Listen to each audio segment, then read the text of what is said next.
Yeah, I'm glad to introduce Glenn Cothran, who's a member of the Historical Society. And I asked him to help us get a program, and so he got together with the state police and got a gentleman here to present the program. So Glenn, thank you for your work on it. I'll allow you to introduce the speaker. Okay.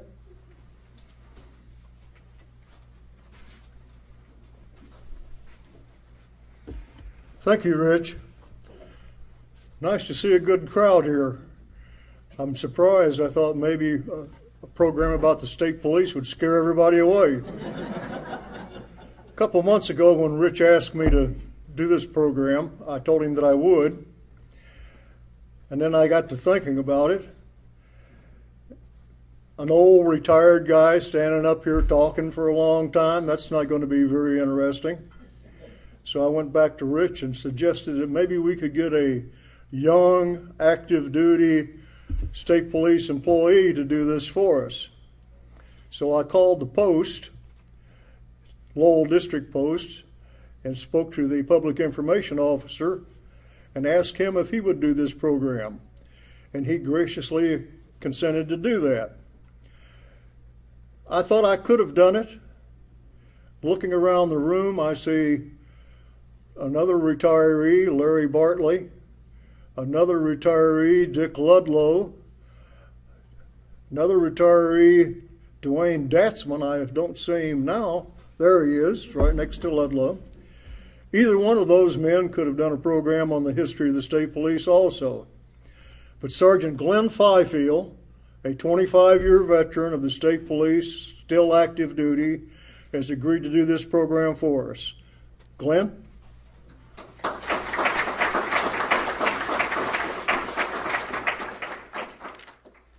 Okay, first of all, thank you for having me. Can you hear me okay?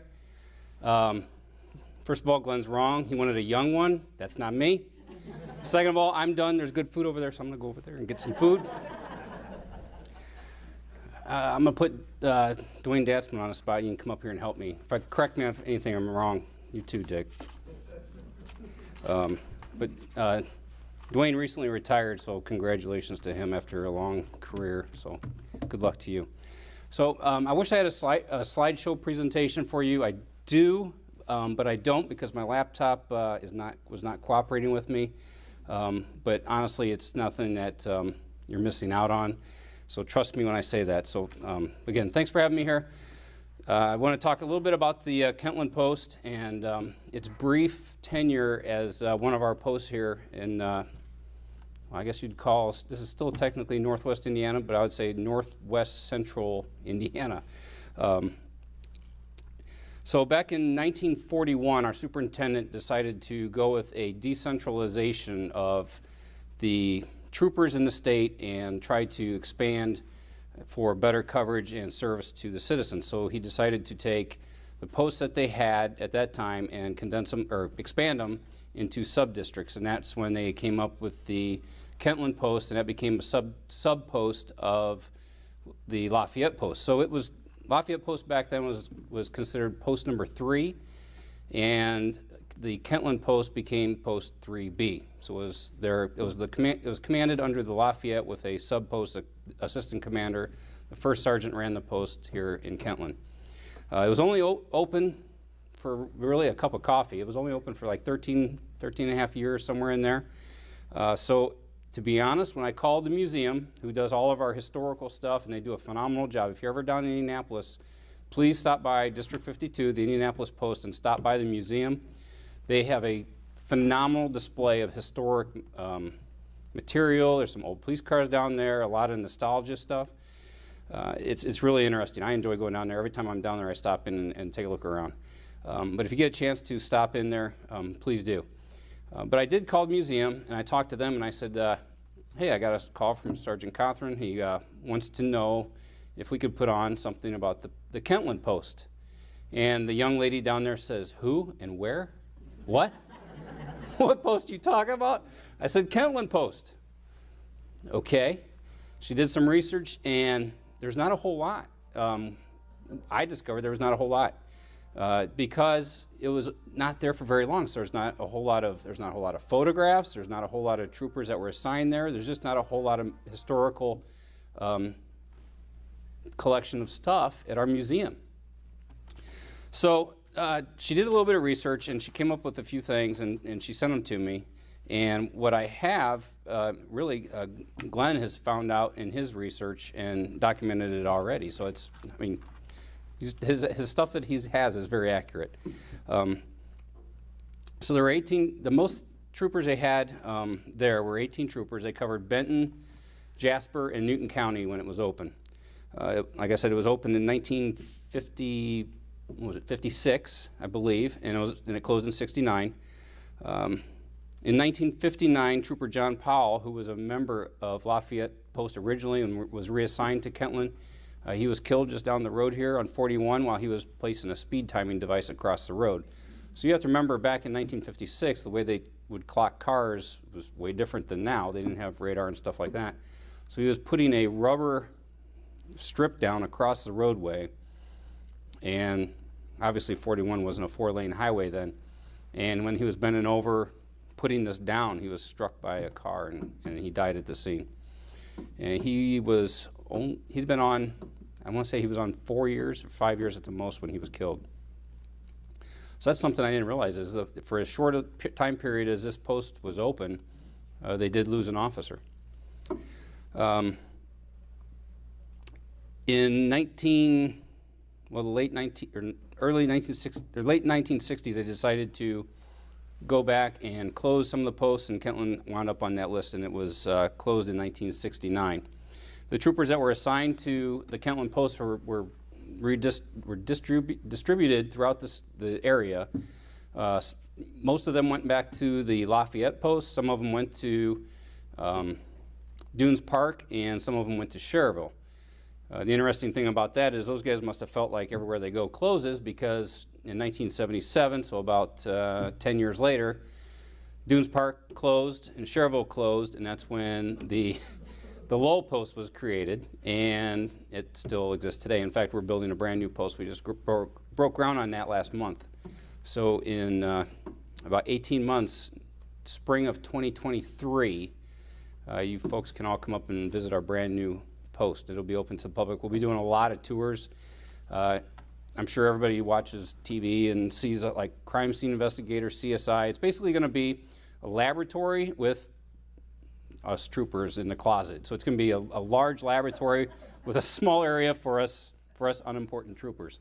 But it's going to be really state of the art. They're going to have everything that you see on like CSI, crime scene analysis for DNA, firearms processing. Everything is going to be done in-house at that laboratory. So right now we have to send a lot of our stuff at the Lowell Post out to Indianapolis, Fort Wayne. So that'll be we're really excited about it, brand new place. So back to the Kentland Post. Like I said, it closed in 1969, and those troopers were distributed throughout the state. Does anybody know what is at the old post now? It's still there? It's what? What's in there? Is that what's in there? Okay. The other photo I had was an ag place. Is that what was in there? Okay. That was there for quite a while, wasn't it? Okay. So I do have a couple photos that I wanted to present to you guys. This one actually came down. This is an actual one of our photographs that was hanging at the Lafayette Post. And the lieutenant down there found out that I was coming up here today, and he said, I've got a spare. He took it down off the wall, was going to give it to me, and behind that photograph there was another one. So I've got a picture of this post here. I mean, it's actually of Lafayette. It's not the actual Kentland Post. So I wasn't too happy about that. But that doesn't really do me a whole lot of good for Kentland. So Glenn, I've got this picture here. I haven't even opened this. You want to open this? Come on up. You can open that up. Pass these around? Or Oh yeah, that's for you. Oh, okay. That's for the historical society here. You guys can hang it up where you want. That's for your society here. Okay. So go ahead and open that up and take a look at that. Thank you.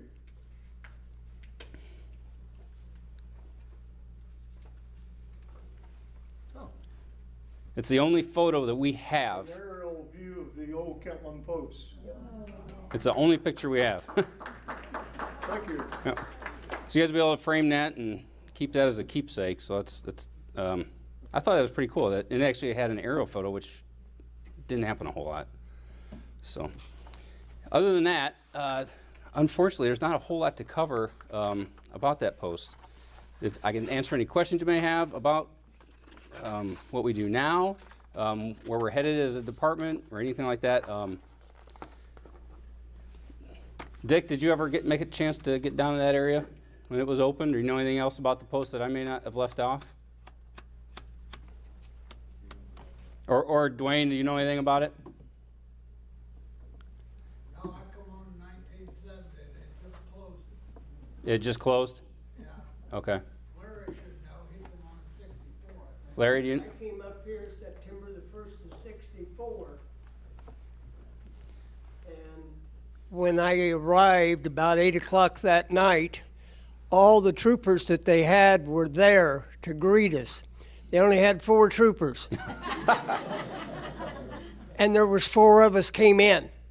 And they welcomed us with open arms. They immediately went home, got uniforms for us to wear because we didn't have uniforms yet, did we, Glenn? We got our gun belt, our gun, and nothing else. We were still wearing our grays. So it was quite a treat to come in. For some of you real old timers, Apple had just retired as first sergeant, and Gene Turnpaul had just retired as detective, and Kenny Richcreek lived out west of Morocco here, had just been promoted. So we had 2 sergeants, a detective, and 4 troopers, and 1 radio operator.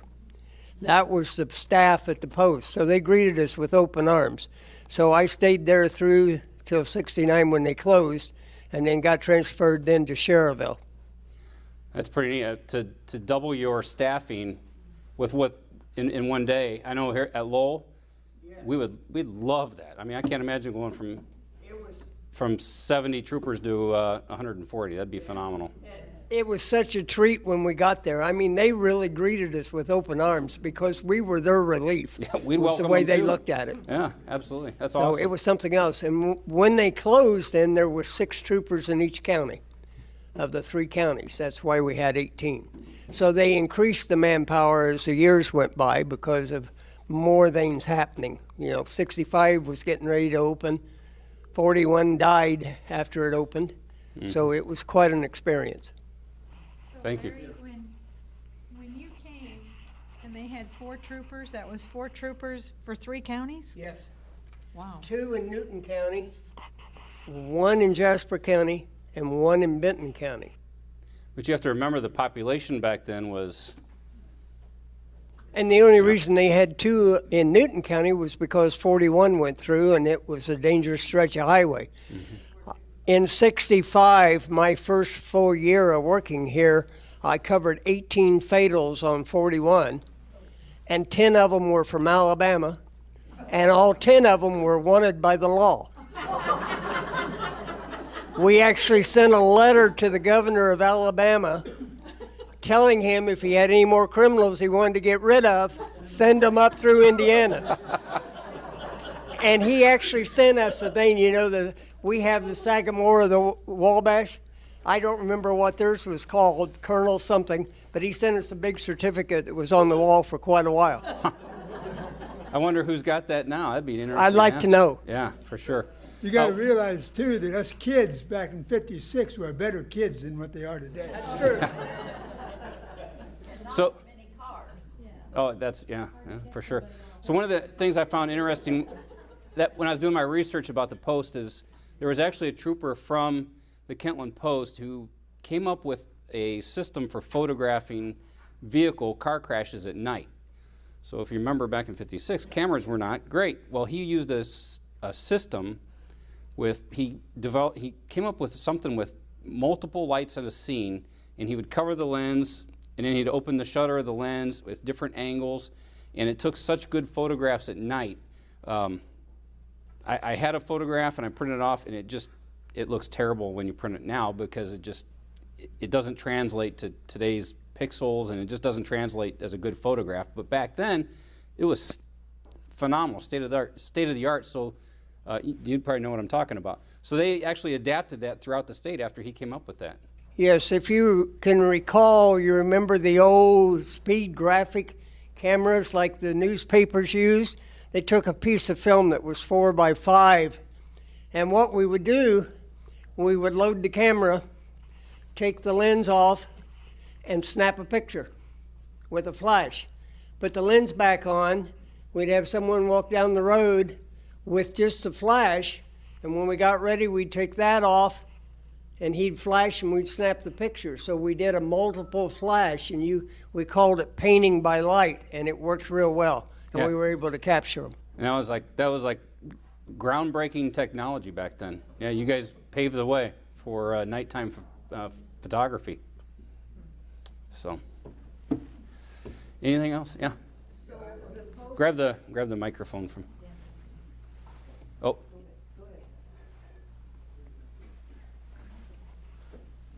Well, for one, I really appreciated the Kentland Post because I was able to go to college because of the Kentland Post.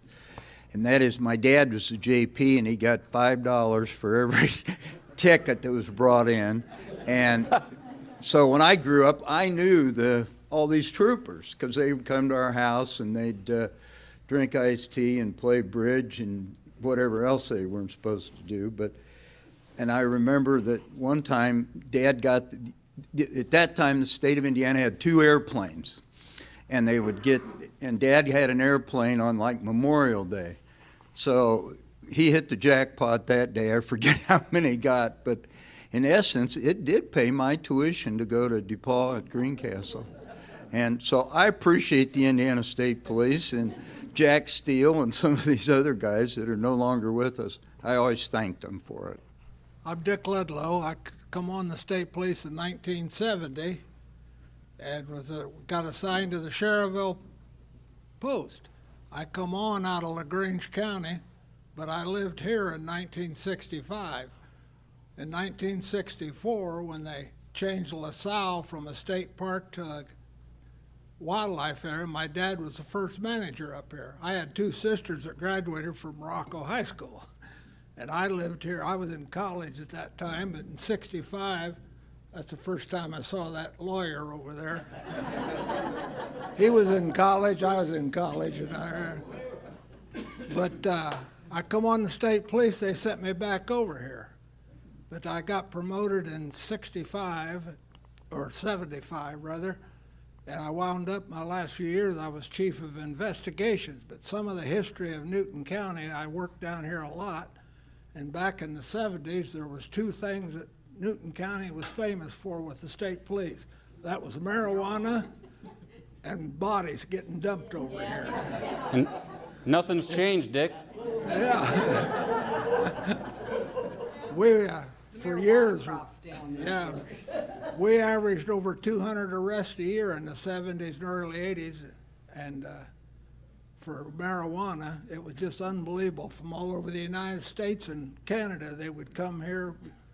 I don't know if anybody ever knows how the marijuana got here, but yeah, yeah, World War II.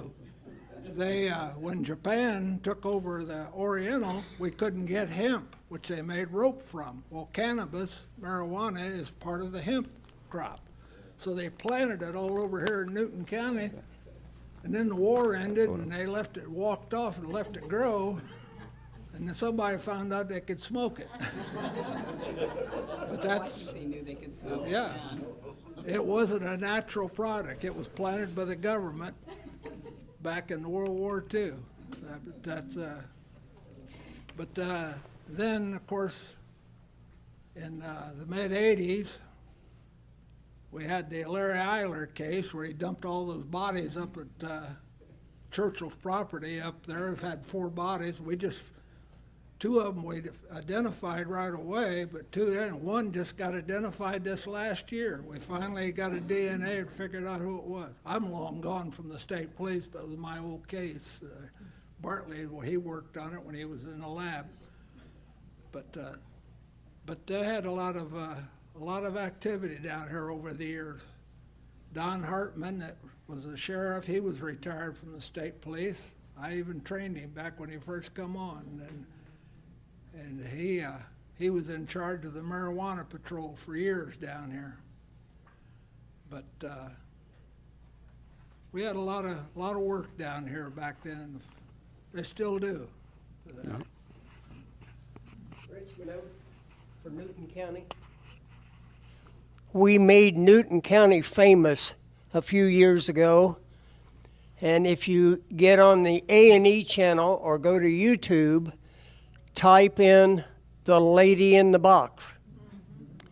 It went nationwide. They came and filmed it back in 1980. The county highway boys found a box alongside the road up on Hopkins Park Road. They thought it was a toolbox, and they pried it open, and we found a lady's skeleton inside. And I worked that case along with Pat Cardwell, who was the coroner at the time. It took us 20 years, but we finally got her identified, prosecuted her husband, and he's in prison for life. But A&E Channel sent a camera crew out from Chicago, and they filmed everything and reenacted the scene. So Newton County is known world or United States wide, anywhere that A&E Channel's on. And of course, the Spalaccio brothers was our big case, and they made a movie about that. And so, you know, Newton County's got some reputation besides just dumping bodies. That's why I just come here to visit. I just drive through. I don't stop.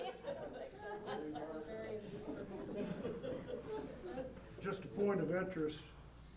Some of you people that live around Morocco, do you remember a trooper Doug Buck?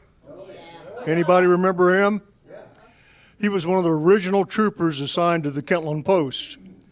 And by 1960, he had already gotten promoted to Indianapolis. And Trooper Buck became Captain Buck, and he became known nationwide as a handwriting expert. And that's how he retired from the state police, and he went on, formed his own business, and continued to be a handwriting expert, testified in court all over the country. Okay, we finally made it back over here. I'm good at simple questions. A very simple question. So the Post was started here, and then it was closed down. Now, things were smaller when it was started than when the Post was closed. So why was the Post closed? The main thing that you have to understand, when they opened the Post, radio communication wasn't the best in the world. When I would leave the Post at Kentland, by the time I got up to about Mulligan Hill, which is north of Morocco, I couldn't talk to the Post anymore on the radio. And then they came and they put up a higher tower, and I could get up to about Conrad. And then we got better, and we got up to Lake Village and further at times.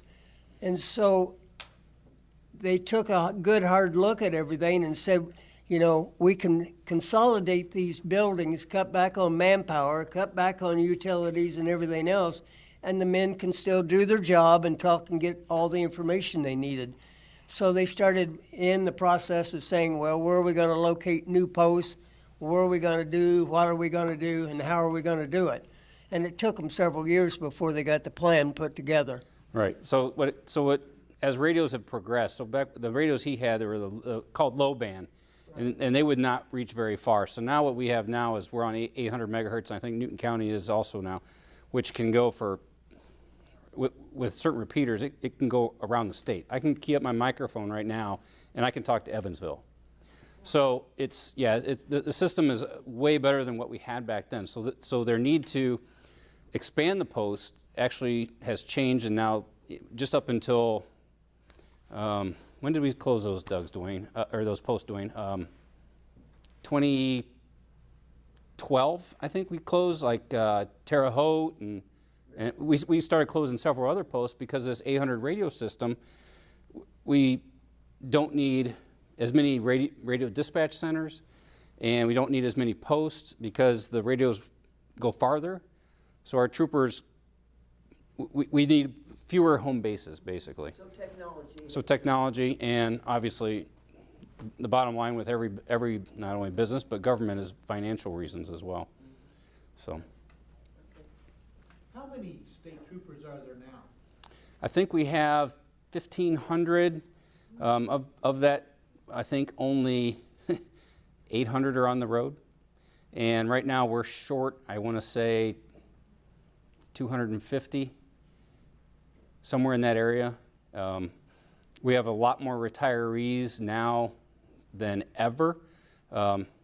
Thanks a lot, Datsman. Quitter. Yeah. But a lot of retirees are a lot of guys are retiring now for several reasons, and we can probably all figure out what a couple of them are. The elephant in the room is it's just the climate in society. So guys, when the first opportunity they can get to leave and go do something else, they're taking that opportunity. So we're shorthanded, and we're just not getting the applicants. I don't know how many applied when you guys applied. When I applied in 1996, there were 4,000 applicants for 60 jobs, or 50 jobs. And for this current recruit class that starts in January, we had 350 applicants. How much schooling does it take? What are the requirements? The requirements? Walk and chew gum. You want a job? The high school diploma. High school diploma, at least 21 years of age when you graduate the academy, which is 21 weeks long. And you have to be less than 40 when you graduate the academy, and that's for pension reasons because we have mandatory retirement at age 65. And in order to get your full benefits, you have to work 25 years. So 40, 25, 65 is what our maximum age to be hired is. So That eliminates both of us. Glenn's going to come back, I think. You going to come back? No. Are there very many women? We are actively recruiting women. We have more women at Lowell right now than we've ever had. If you see, I could count them real quick on my top of my head. I think we have 2, 4. I think we have 6 on the road right now. 7. I don't know. Do you guys ever remember having 7 women at the post? I can never remember having that many. We have more minorities at Lowell Post. We've probably got more minorities at Lowell than any other post in the state.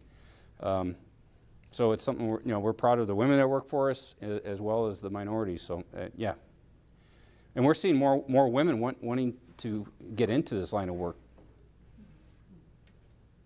1974 when the first 2 women become state troopers. They were both from Lake County, and I investigated them. Their backgrounds. We don't want to know this. Their backgrounds. Their background investigation to get hired. Yeah. That year you had to be 5'9". They lowered the height requirement. They had to.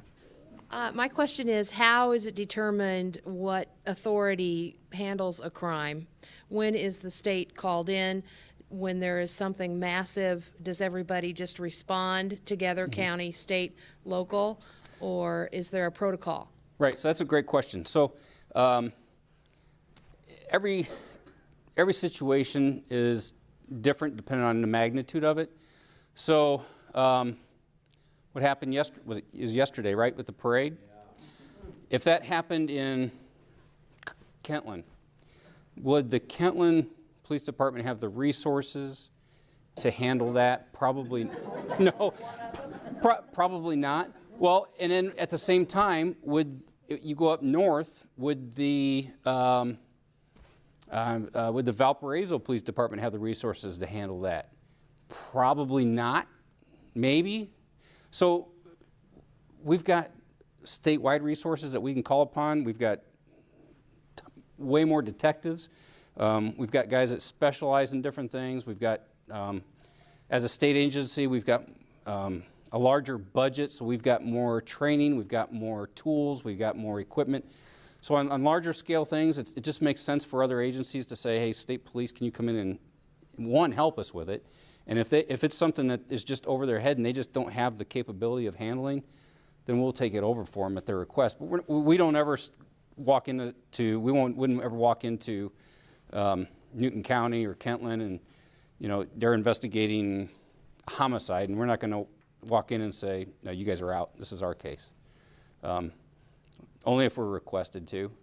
There are situations where, you know, if Glenn's a victim of a crime and he happens to call our post before he contacts Newton County or whatever city, Kentland, if you live in Kentland, wherever you, Newton County, if he was to walk in our post and specifically request us, then we would get involved that way. But we direct people to go to their local agency first. One, it's the right thing to do, and that's how we would handle that situation. How do you put your job away at night when you go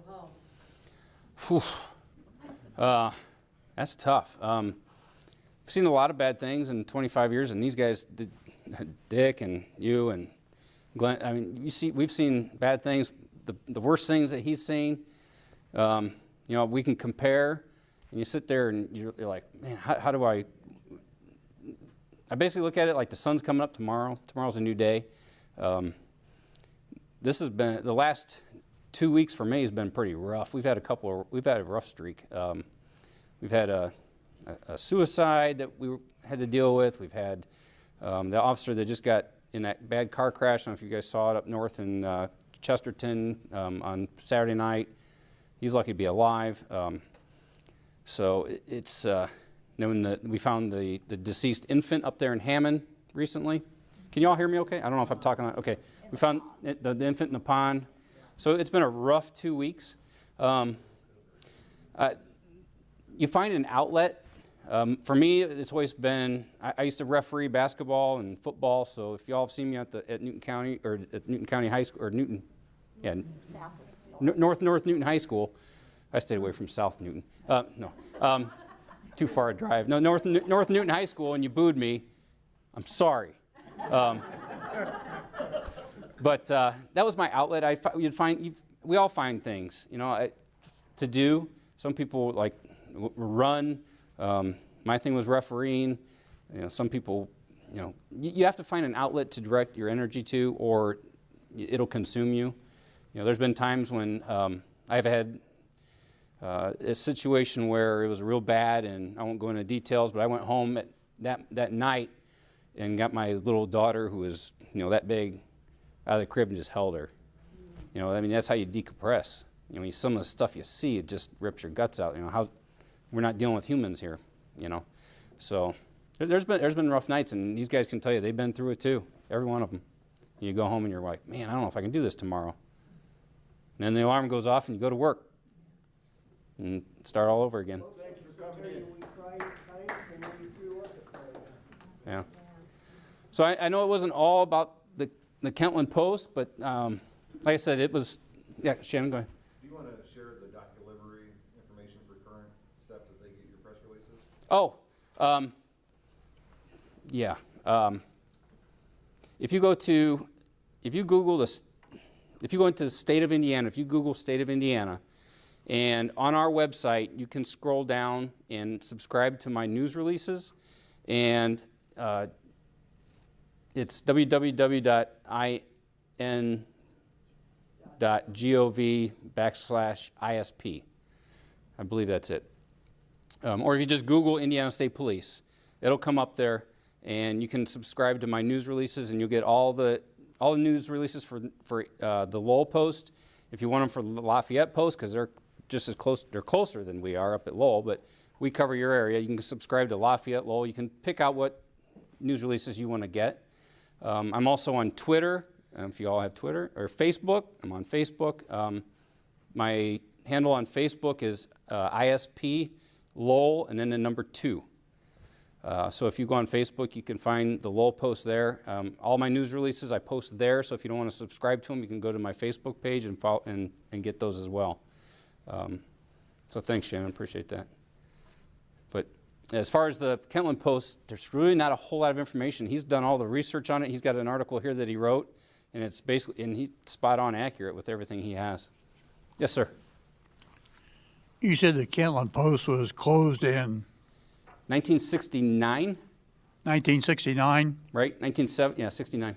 Okay, Yeah. and I guess I had lived here a few years before it was closed. And I recall when I first moved to Kentland, seemed like there were a lot of troopers that actually lived in Kentland. In fact, I had neighbors who lived just around the corner from me, Rick Dick. Yeah. His son, Chad. who I had as a student, who went on to become a trooper. Unfortunately, I remember another student I had at South Newton who, sad story, where he, well, I think it was at Camden or Cutler or someplace that he was killed. It was over in Carroll County. I know that, but anybody help me out with the name I'm trying to think of. Berman. Todd Berman, right. But I just feel like I've had a lot of good friends through the years that have been members of the troopers. You may mention Don Hartman. In fact, we were members of the same church and so on, and I had all Don's kids as students. But I just have a lot of respect for the state troopers, always have had, always will have. I know when Rick Dick moved to, I think it was the Jasper-Huntingburg area, I believe.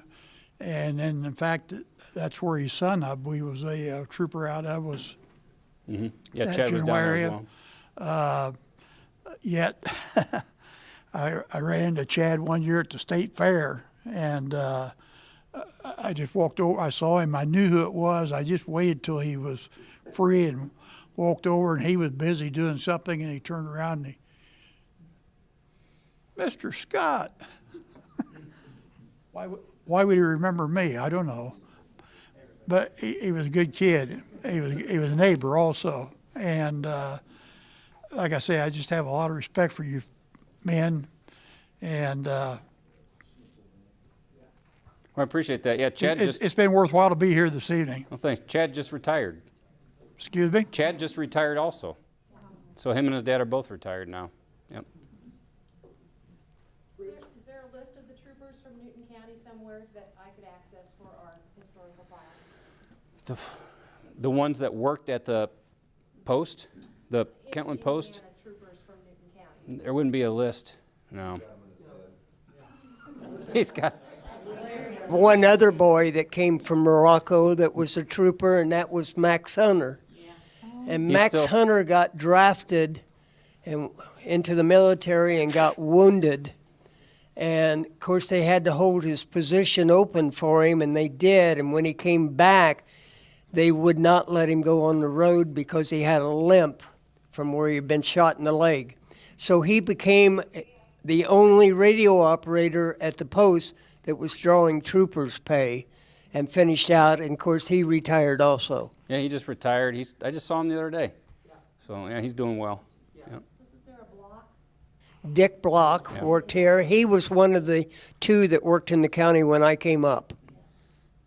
That's something I could reach out to our museum director and find out, but I don't. It'd be almost impossible. I don't see how that we could come up with a list like that. That we would have access to. Yeah, I just don't think there would be. Yeah, I was gonna say all these guys here could come up with a huge list of names of people guys that are from this area. Dick Graber. Yeah. Graber was at Peru. Yeah. So any other burning questions? You got one more? Take one more and then we'll. I tell you, I was the captain in charge of training with Buck Creek Fire, EMT. We get called out, and you cannot believe how thrilled I always was when I saw the state police people roll in. I mean, we were doing one thing, they would come in, take charge, We didn't have to worry about other things and traffic and stuff like that. And there were some awful wrecks that we worked on. I really have appreciated what you folks do. I mean, when I was going to Ball State, I grew up in Brookfield, Illinois. I came from the west side of Chicago. I came down 41. I came down, and 41 wasn't a very good road. And I came past here, and I came through, and I passed that state police post. I've always felt good about that. And then we got into Lafayette, and right there you would turn on that 52 bypass. And I can't go by there anytime when I see that tower for that radio antenna still there, and the building's gone. It used to be a crummy looking brown. But I really appreciate what you people do. Thank you, appreciate that.